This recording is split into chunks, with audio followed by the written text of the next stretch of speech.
Tak ada ribut, tak ada angin. Semalam kita boleh nampak mata wang JPY kukuh dalam pasaran. Maksudnya dia strong secara tiba-tiba tanpa ada news, tanpa ada data news. Semalam iaitu 3 Oktober 2023 hari Selasa.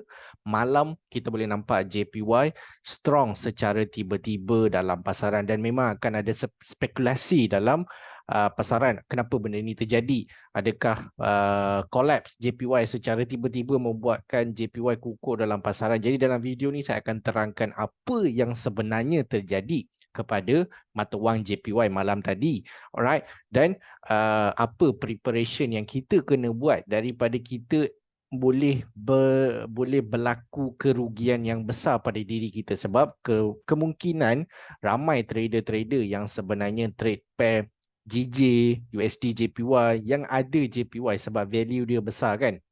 Jadi korang kena tonton video ni sampai habis dan jangan lupa kalau korang suka konten-konten macam ni untuk improve skill korang, dapatkan news-news untuk uh, simple korang faham, cara mudah untuk korang faham kan. InsyaAllah saya sampaikan dalam bahasa yang senang untuk korang faham kan. Jangan lupa untuk subscribe dan jangan lupa untuk like video ni dan sharekan kepada kawan-kawan yang dekat luar sana kan. Kalau kita tengok memang banyaklah spekulasi-spekulasi yang korang boleh tengok sejak daripada malam tadi di mana kenapa benda ni terjadi. Dia akan tengok data, dia akan tengok dekat Forex Factory, dia akan tengok dekat Reuters ataupun dia akan tengok dekat Forex Live kan. Dia akan macam kenapa benda ni terjadi.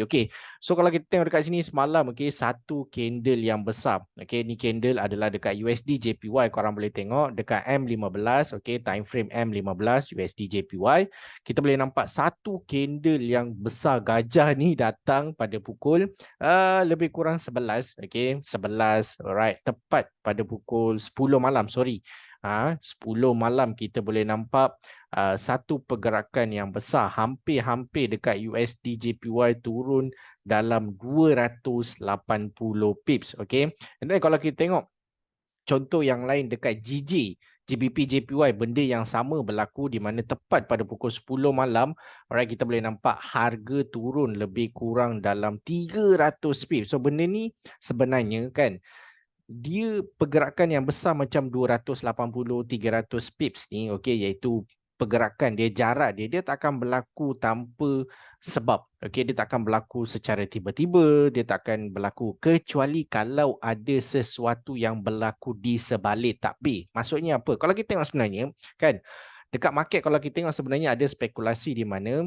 Bank of Japan, iaitu Bank Pusat Jepun, telah intervention dalam market. Maksud intervention ni apa? Intervention ni maksudnya dia bercampur aduk. Kalau korang tengok sini, analysis doubt whether yen intervention effective. Maksudnya intervention ni mungkin ramai yang tak faham kan, tapi benda ni dah lama dalam bahasa pasaran di mana Bank of Japan bercampur aduk dalam pasaran forex. Sebenarnya benda ni adalah legal di mana bank pusat dia ada kuasa untuk nak menetapkan sama ada currency dia nak kukuh ataupun dia nak melemahkan currency. Dalam situasi ni kalau kita tengok, kita boleh nampak iaitu Japan adalah salah satu bank, dan bukan salah satu tapi memanglah satu-satu bank di mana dia punya interest rate dia dekat negatif. So kalau korang pergi dekat Forex Factory, homepage, korang boleh nampak di sebelah kiri ni kita akan ada central bank rates. So central bank rates ni adalah kadar faedah. Kalau kadar faedah tinggi, maksudnya currency tu akan kuat. Kadar faedah rendah, currency itu akan lemah. Dan kalau kita tengok sejak daripada pandemik, segala bank-bank yang ada dekat sini, macam contohnya macam New Zealand, Australia, Canada, kan, US, semua tengah berkejar-kejar nak menaikkan kadar faedah supaya dia nak membawa inflasi menurun dan keadaan ekonomi sihat. Tapi Japan ni dia lain sikit, dia lain sikit daripada bank-bank yang lain di mana dia degil, dia masih lagi tetap mengekalkan kadar faedah dia ke bawah negatif 10%. Kalau korang tengok dekat sini, dia bawah negatif bawah negatif 10%. Jadi benda ni akan melemahkan JPY, di mana USD JPY akan terus menaik, GBP JPY akan terus menaik, dan bila benda ni akan berubah adalah bila kadar faedah dinaikkan oleh JPY. Benda ni kita boleh nampak sekarang ni belum masa lagi untuk JPY nak menaikkan kadar faedah, sebab dalam meeting-meeting lepas dia dah cakap dia tidak akan menaikkan kadar faedah bila masa tu dah sampai. Kita pun tak tahu sampai masanya bila. Jadi selain dia nak menaikkan kadar faedah, dia ada lagi satu cara yang mana kita panggil dia adalah intervention, okey, di mana dia boleh bercampur aduk dalam pasaran, okey, bercampur tangan dalam pasaran. Maksud campur tangan tu dia buat apa? Dia akan membeli pound yen, okey. Bukan dengan amount yang sikit, sebab bank pusat ni dia, kita boleh nampak dia hanya tekan satu dua butang je dia dah boleh kuatkan currency tersebut, okey. Maksudnya dia boleh kuatkan currency dengan beli mungkin 1 trilion yen, okey, 2 trilion, 2 bilion, okey, maksudnya 200 million yen secara tiba-tiba dia beli dan dia membuatkan currency tu kuat dalam pasaran, okey. Sebab kalau kita tengok dalam pasaran trading ni, okey, forex trading ni kan, kita akan ada supply and demand. So bila ada demand, bila mencetuskan demand, currency tu akan kuatlah. Itu yang terjadi apabila malam tadi, okey, JPY kukuh dalam pasaran dan dia secara tiba-tiba lah. Tapi kalau kita tengok artikel, okay, iaitu daripada Financial Minister Suzuki, okay, ini adalah Financial Japan punya Financial Minister, di mana dia cakap Japan tak ada bercampur tangan, okay, tak membuat apa-apa, right? Dia boleh cakap dekat sini, Suzuki told reporter he could not comment on whether, okay, dia macam ada permainan politik dekat sini, di mana Suzuki told reporter he could not comment on whether Tokyo intervened in the exchange rate market overnight to prop up the yen, okay. Jadi apa lagi dia cakap? Currency rate told to move stable driven by market reflection fundamental, sharp move are undesirable, okay. Jadi dia macam tak cakap lah, dia tak cakap direct yang dia menguatkan JPY dalam pasaran, okay. So kita boleh nampak semalam yen drop, okay, JPY drop, right. Dan kalau kita tengok, okay, dalam market ni, kalau kita tengok iaitu Japan punya top politik, iaitu top currency diplomatic Kanda no comment on whether Japan intervene in the market, okay. Jadi diorang ni sekarang ni sedang bermain politik dalam pasaran. Diorang tak mengaku, diorang membuatkan JPY kukuh dalam pasaran dengan membeli yen secara dengan amount yang banyak, amount yang korang tak boleh fikir berapa amount tu. Saya bagi ni contoh 100 million, 100 billion, 1 trilion kan, okay. Benda ni boleh jadi, okay. So itu yang terjadi semalam. Jadi kenapa diorang membuatkan benda ni macam ni? Sebab diorang nak memperlahankan JPY kukuh, JPY terus melemah dalam pasaran. Jadi kalau kita tengok dekat sini kan, untuk USD JPY semalam dia dah sampai ke paras 150. Jadi kalau kita tengok dari segi monthly, okay, kalau kita tengok dari segi monthly kan, okay, last time dia sampai dekat 15 ni adalah pada tahun 1990, okay. Sebelum ni pun dia sampai pada tahun 2020, dia sampai, okay, lepas tu dia drop. And then kalau kita tengok sebelum dia sampai dekat paras 15 ni, dia sampai dekat situ pada tahun 1990.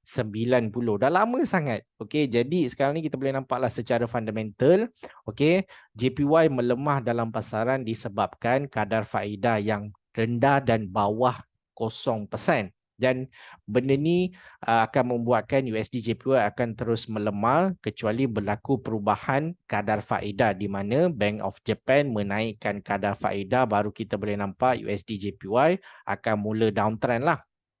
Tapi pada masa yang sama, okey, diorang boleh memperlahankan kenaikan ataupun kelemahan JPY ni dengan bercampur tangan dalam pasaran forex, iaitu dengan membeli currency yen dengan satu amount yang sangat besar, yang sangat tak masuk akal, okey, untuk membuatkan dia slow down pergerakan yen yang tengah lemah. Itu je plan diorang. Tapi buat masa ni kalau kita tengok kan, diorang tak mengaku, okey, diorang tak mengaku, iaitu daripada financial minister pun tak mengaku, okey, diplomatik, currency diplomatik, Japan punya top currency diplomatik Kanda pun tak mengaku. Diorang macam bermain politik dekat sini. Okay, so as a trader kan, dalam keadaan macam ni, okay, apa kita nak buat? Kita boleh je trade macam biasa, tapi pastikan letak stop loss, okay.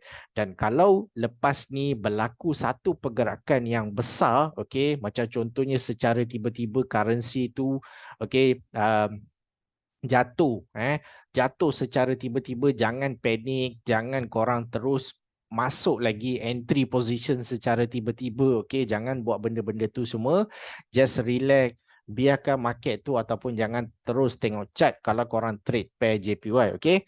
After that, mungkin korang boleh buat technical analysis seperti biasa, okey, sebab dia punya campur tangan tu, iaitu kita panggil dia intervention. Intervention ni, okey, dia tak akan buat setiap hari. Dia tak boleh buat setiap hari, okey. Kalau dia buat setiap hari, habis, hancur currency JPY. Okey, so yeah, kita tengok macam mana, okey, macam mana apa permainan yang akan dimainkan oleh Bank of Japan untuk currency JPY. Jadi kalau korang boleh layan sampai video ni sampai habis, okey, thank you. And kalau korang ada soalan, just leave it in comment. So ada tak semalam yang terkena SL, trade pair GBP JPY, USD JPY secara tiba-tiba? Just comment dekat bawah apa pengalaman korang, okey, sebab semalam masa berlaku benda ni saya tak tengok chart JPY, okay, saya tengah layan gold kan, okay, so yeah, be careful, okay, siapa-siapa yang trade JPY sila be careful, alright, hati-hati, letak SL, okay, be very very hati-hati dalam market, okay, benda-benda ni memanglah dia boleh buat, so kita as a trader kena just be prepared for everything, okay, so dalam video ni saya dah membawa segala apa orang cakap, segala info-info tentang apa yang berlaku tentang JPY. Okay, so kalau korang suka jangan lupa untuk subscribe, okay, dan like video ni, insyaAllah saya akan terus update dengan konten-konten yang lain. So itu saja daripada saya untuk video kali ini, Samsul. Okay, insyaAllah kita jumpa di next video. Assalamualaikum dan salam sejahtera.